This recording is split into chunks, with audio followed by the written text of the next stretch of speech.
Blogger vs WordPress, कौन सा blogging platform चुने? ब्लॉगिंग के लिए बहुत सारे प्लेटफॉर्म्स हैं, जहां आप अपनी ब्लॉग और कंटेंट्स को आसानी से मैनेज कर सकते हैं।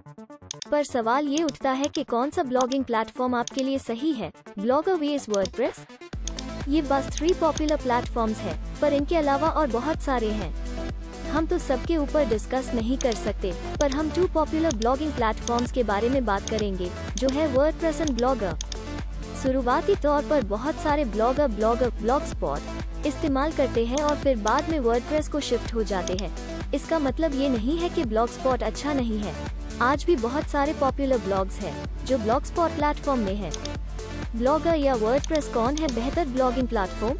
वर्डप्रेस का 2 वर्जन्स है, एक है wordpress.com और दूसरे wordpress.org। एक है फ्री और दूसरे के लिए आपको होस्टिंग लेना पड़ेगा। हम इसी पोस्ट में सेल्फ होस्टेड वर्डप्रेस ब्लॉग के बारे में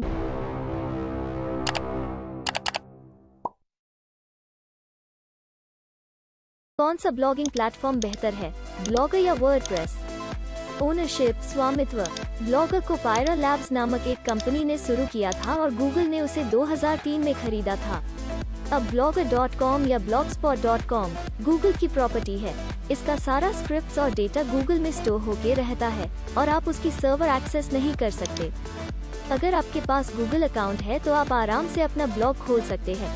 एक अकाउंट से आप 100 ब्लॉग बना सकते हैं, पर ये जबकि गूगल के सर्वर में रहता है, इसका मतलब गूगल जब चाहे आपका अकाउंट डिलीट कर सकता है और उसके लिए आप कोई क्लेम भी नहीं कर सकते।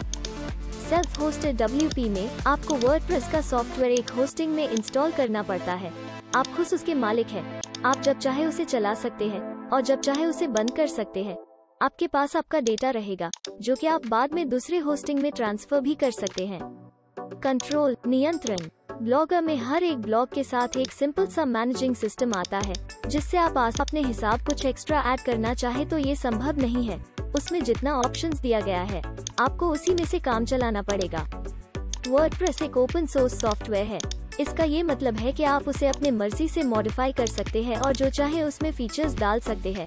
अगर आप अपने कंपनी के लिए वेबसाइट बनाना चाहते हैं, तो आप आसानी से वर्डप्रेस के जरिए उसे बना सकते हैं। wordpress.org में बहुत सारे प्लगइन्स हैं, जो आपकी ब्लॉग को नए सुविधाएं देती है। प्लगइन्स उसे करके आप बिना कोडिंग छुए अपने ब्लॉग में बहुत सारे दिखावट। मैं बात कर रहा हूँ टेम्पलेट्स की। टेम्पलेट एक डिजाइन होता है, जिसे आप उसे करके अपनी ब्लॉग का लुक चेंज कर सकते हैं। ब्लॉगस्पॉट की बात किया जाए तो इसमें बहुत ही कम ऑफिशियल टेम्पलेट्स है, पर एक बिगिनर के लिए इसका लुक अपने मन मुताबिक चेंज कर पाना संभव नहीं है। बहुत सारे नॉन ऑफिशियल वेबसाइट्स हैं जो कि फ्री में और प्रीमियम वर्जन का टेम्पलेट प्रोवाइड करते हैं, पर वो बहुत ही लो क्वालिटी के आते हैं। उनको यूज करके आपको और आपके यूजर्स को एक प्रीमियम फीलिंग नहीं आएगा। WP ब्लॉग या वेबसाइट के लिए बहुत सारे फ्री और प्रीमियम टेम्पलेट्स अवेलेबल है। आपका ब्लॉग हो या फिर आपकी कंपनी की वेबसाइट, आपको एक से एक बेहतर डिजाइन वाला थीम मिलेगा, जिसे यूज करके आप अपने ब्लॉग को अपने मन मुताबिक लुक दे सकते हैं। और वर्डप्रेस थीम्स में बदलाव करना ब्लॉगस्पॉट से आसान है। सिक्योरिटी, सुरक्षा। गूगल वर्ल्ड का बेस्ट वेबसाइट है और ब्लॉगर प्लेटफॉर्म उसके सर्वर में होस्टेड है। अगर आप ब्लॉगस्पॉट में अपना ब्लॉग बनाते हैं, तो आपको गूगल के मजबूत सिक्योरिटी का फायदा मिल नहीं कर पाएगा और जितने भी चाहे ट्रैफिक आए, गूगल उसे आसानी से मैनेज कर लेगा। इसका मतलब ये है कि आपका ब्लॉग कभी भी ज्यादा विजिटर्स के वजह से स्लो नहीं होगा।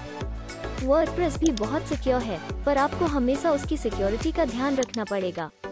अगर आप एक लिमिटेड रिसोर्स वाला होस्टिंग उसे कर रहे हो, तो ये ज्यादा विजिटर्स को संभाल नहीं पाएगा। आपको उसके लिए कोई पावरफुल सर्वर खरीदना पड़ेगा। बहुत सारे WP प्लगइन्स हैं, जो आपके ब्लॉग को हैकर्स से बचाते हैं और आपकी ब्लॉग को सिक्योर रखने में मदद भी करते हैं। ट्रांसफर, हस्तांतरण। ब्लॉगस्पॉट में आपकी ब्लॉग को दूसरी प्लेटफॉर्म में ट्रांसफर करना संभव है। ब्लॉगर एक्सपोर्ट के लिए सुविधा प्रदान करता है, पर उसको आसानी से दूसरे प्लेटफॉर्म में पहले जैसे नहीं रख सकते। इससे आपकी SEO पर खराब इफेक्ट पड़ेगा, जिससे आपकी विजिटर्स कम हो जाएंगे और आपको बहुत बड़ा नुकसान भी हो सकता है। वर्डप्रेस को दूसरे होस्टिंग में ट्रांसफर करना हो या फिर दूसरे प्लेटफॉर्म में, आप आसानी से कर सकते हो। अपडेट्स। ब्लॉगर प्लेटफॉर्म बहुत ही पीछे है। इसमें कभी कभार न्यू फीचर्स ऐड किया जाता है, जो कि ना के बराबर है। गूगल पिछले कुछ सालों में अपना बहुत सारे प्रोडक्ट्स बंद कर चुका है, तो इसका कोई गारंटी नहीं है कि ब्लॉगर को वो फ्यूचर में बंद नहीं करेगा।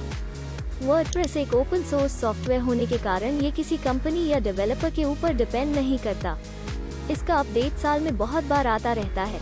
आप चाहे तो उसे अपने हिसाब से भी अपने कंपनी के लिए मॉडिफाई और अपडेट कर सकते हो।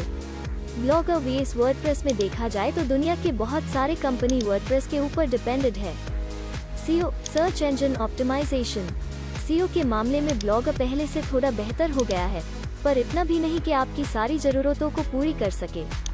वर्डप्रेस सीओ फ्रेंडली है और बहुत सारे फ्री और प्रीमियम प्लगइन्स है, जिसकी मदद से आप आसानी से अपने ब्लॉग की सीओ बेहतर कर सकते हैं। सीओ के मामले में देखा जाए तो Blogspot vs Blogger vs WordPress क्या बेहतर है। ऊपर के सारे पॉइंट्स में आपने जान ही गया होगा कि किसमें आपको क्या मिलेगा और क्या नहीं। मैं खुद WP यूज कर रहा हूँ, इसका ये मतलब नहीं कि मैं उसे साइड ले रहा हूँ। दोनों प्लेटफॉर्म्स अपने जगह सही है, पर आपको ये डिसाइड करना होगा कि आपके लिए क्या सही है। मैंने अपना पहला ब्लॉग ब्लॉगस्पॉट में ही शुरू किया था और बाद में वर्डप्रेस में शिफ्ट हो गया। अगर आपको ब्लॉगिंग के बारे में कोई जानकारी नहीं है कि उसे कैसे किया जाता है, तो आपके लिए ब्लॉगस्पॉट ही सही है, क्योंकि आपको इसमें एक भी पैसा खर्च नहीं करना पड़ेगा। ब्लॉगिंग करने के दौरान आप wordpress.com में रजिस्टर करके उसको टेस्ट कर सकते हैं कि वो आखिर काम कैसे करता है।